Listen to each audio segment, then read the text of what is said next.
I've been waiting all night for you to tell me what you want. Tell me that you need me.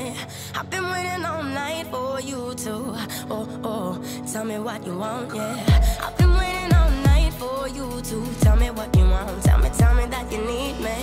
I've been waiting all night for you to, tell me what you want, yeah. Want, yeah, want, yeah, want, yeah, want, yeah, want, want, want, want, want, want, want.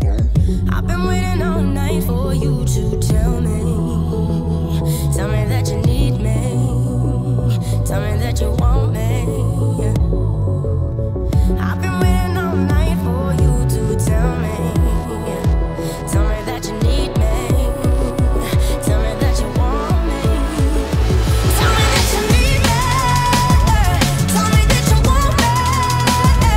Tell me that you need me. Tell me that you want me. Tell me that you need me. Tell me that you want me. Tell me that you need me. Tell me that you want me.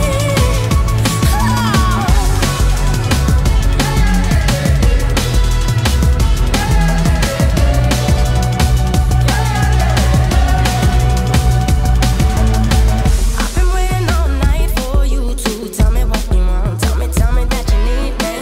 I've been waiting all night for you to, tell me what you want.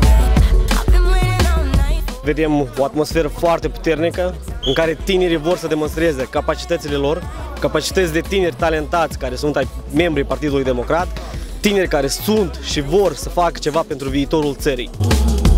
Tell me that you need me. Tell me that you want me. I've been waiting all night for you to tell me that you need me. Tell me that you want me. Tell me that you need me. Tell me that you want me. Suntem o echipă unită, în primul rând, adică ne susținem mereu împreună. Tell me that you need me. Tell me that you want me. Tell me that you need me. Tell me that you want me.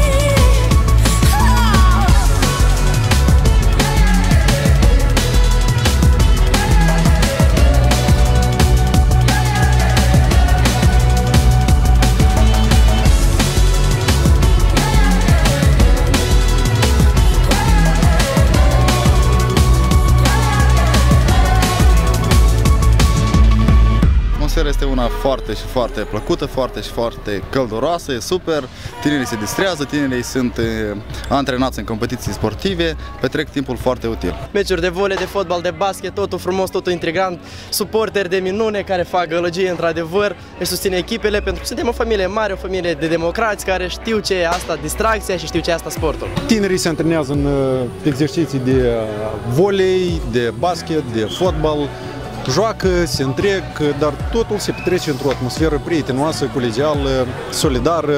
Organizația Tineret a Partidului Democrat este cea mai interesantă, cea mai numeroasă, cea mai puternică și, evident, cu tineri care au un viitor frumos.